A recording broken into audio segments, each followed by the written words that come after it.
Welcome to Living Chassidus. Together, let's live the Chassidus we learn.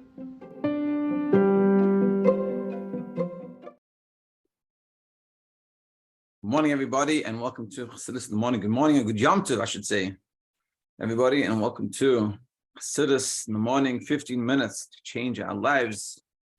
We're going to Seches Chalak Aleph on this auspicious day of Yutes Kislev. We should have a Chassidus Simateva, Lashana Tov Mesuka, we live in a Chassidus, a Daka Chassidus. Chassidus should permeate us in the proper, in the proper way. And the schus that we have to be connected to Chassidus and to be able to learn Chassidus, it's a big schus. And yeah, it's a gift. We have to thank the Rabbeim and the Eibishter and Hashem for giving us this. And Hashem will internalize it and use it out the way it was intended. It connects us to Hashem and connects us to our tafkid in the world and ultimately Mashiach. Let's continue on or begin. Okay, so we're talking about Yaakov married Aviv as Canaan. Yaakov is sitting in the line of sojourners with Canaan, and in order for Yaakov to come to the land of his father, it's definitely being the land is like the lowest, but it's coming down to this world and transforming it. So this is what we're talking about. So like running down the story, and really we said ultimately it's in the simple things. And this is sort of the beauty of it, that we're discussing this yesterday. A person thinks to themselves, especially I think it's happened a lot when that's what we gave yesterday, when women get married and they have kids, suddenly they get stuck at home on Shabbos, let's say, there's no Eruv, and they stay at home, and it's like this weird situation, like they're not used to it, and they feel like a lesser yid. But really what we're saying is, it's really, and those things is the pshittus. That's like the real simplicity. Because you're not doing it because you enjoy it and you have ulterior motives. But this is the right thing to do. And that's the Kabbalah Son. That's the really way you reach the highest of high. As the Friedrich Rebbe said, and this is what we're going to continue on. As the Friedrich Rebbe said in the story. What did the Friedrich Rebbe say? He says, "Hapshitus shel anashim pshutim," the simplicity of the simple people, miskasheres im pash and pshitus atzmos, connects with the simplicity of Hashem's essence. It's a wild idea. So it's with us. Pshitus avodah unyanim pshutim, the simple avodah of doing simple things, miskasheres with pshitus also connects with the simplicity of Hashem's essence. Meaning, you don't have to be an ibachach, you don't have to be over complicated. It's a mitzvah, I do it. So, this one feels good, I like it. And we over dramatize, overthink things through. Just and it's not just I do it, but when we do it, we're reaching the deepest of levels.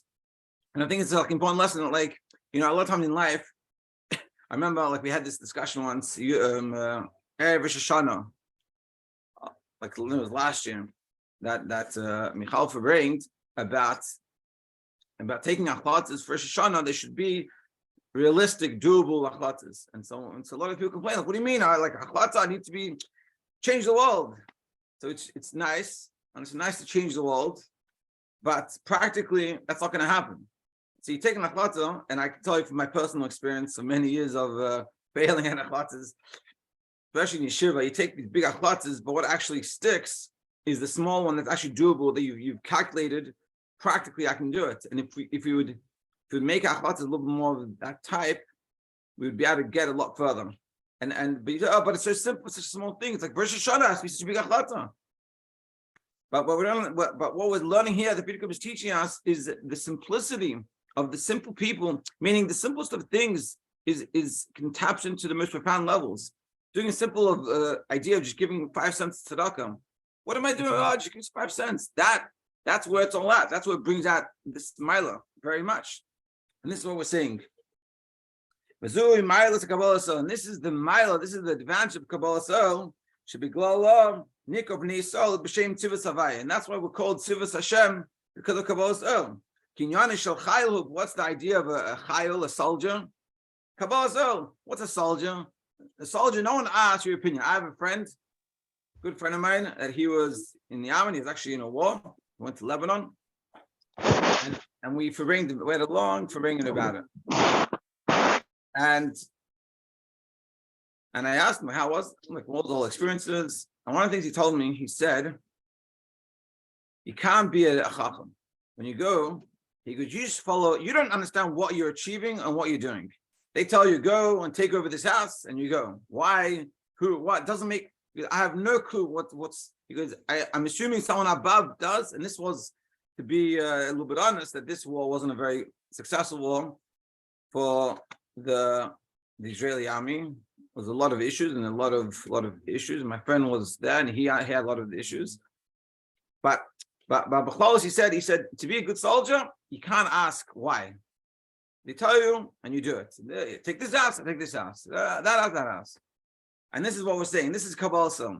Kabbalah Sol doesn't mean I don't care. It means I understand.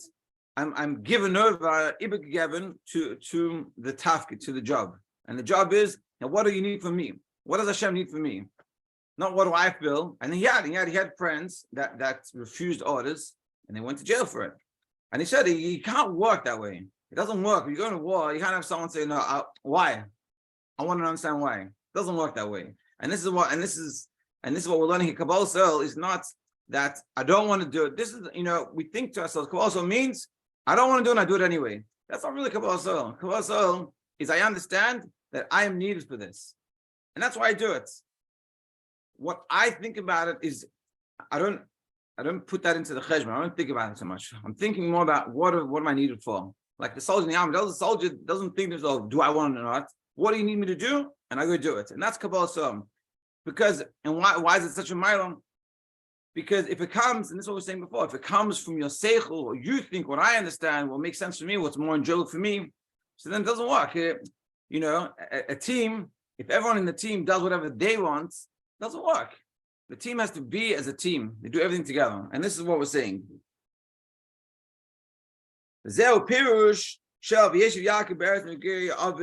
This is the explanation. What does it mean that Yaakov dwelt in the sojourner's land, meaning in a foreign place in the land of his father? Meaning, if you had to reach this level of Aviv, which is a father, which is our Father in heaven, that everything that we do is only for Hashem. How can we reach a level that we do everything just for Hashem? So what's the answer? The place of foreign. Meaning in simple terms, he's saying it means simple avodah. No, don't being an Ibn Chacham, don't overthinking it. Then all the obstacles get out of the way and you connect. Meaning, you want to come to Hashem. What does Hashem want from me? What do I need to be doing now? And he daven, start daven. But I'm not in the mood. You don't think about it in those terms. And it's not that you don't exist in it. You exist, but your attitude toward it is different. A good attitude to have is what does God need from me? That's what I'm doing. The attitude not what do I feel like doing now? I don't feel like davening. And it's funny, like we all have this. I'll give you a simple example, but this applies to so many levels. You learn in Tanya. This is like it's pretty straightforward. But Alter Rebbe says yesterday in Tanya that he's unhappy that when you come to certain shuls that one guy's davening, one guy's learning, one guy's talking, aka 770, and he doesn't like this. When the minyan starts, you start davening, and this is how it's meant to be, and everyone's meant to start with the minyan.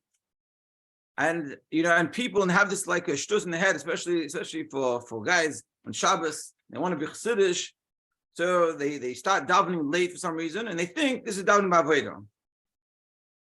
We have to be b'pshitzus. The Alter Rebbe said you start davening the minyan, so you start. You can if it takes you longer to daven because you're concentrating, and so you slow down. That's nothing against it. The Alter Rebbe doesn't say there's anything wrong with that, but the Alter Rebbe is complaining. And everyone says, so one guy, I have a friend of mine that we talk about this, and I'm like, no, like why'd you daven with the minyan? Like he feels like he's a balabas if he starts on time. The Alter Rebbe said you're a balabas, start on time. Halacha Shulchan Aruch, start on time, and the Alter Rebbe clearly complains that you're not starting on time. But that's when we become an Ibn Chacham. We become a pashut. You start. You want to daven that length, so start, and then wherever the davening takes you, it takes you.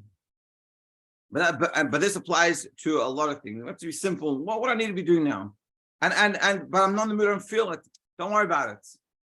The mission is to get done. And I tell you, when you do that, when you walk on that way, it'll be a lot better. You'll be a lot more happy, a lot more enjoyable.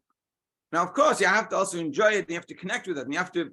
That's a process. But for sure, the focus is, I am Eved Hashem. What does Hashem need from me? And let me do this.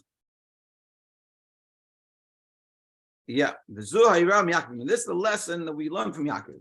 Yaakov asak b'avodas habirurim. Yaakov, his job was was refining the world. Halach l'charan, he went to Charan, v'avad, b'tzoyin Lavan, and he worked with Lavan's sheep and cattle, v'amal kashas. And it was difficult. Kalemar, v'yoyim, like it says, Kamrum, v'yoyim achalni, cherev, v'karach, v'layla.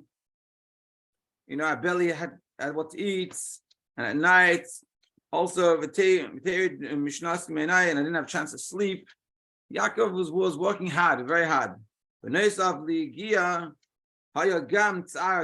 in addition to all this effort he put in his body, he struggled. It was hard. But and Alter learns out from this,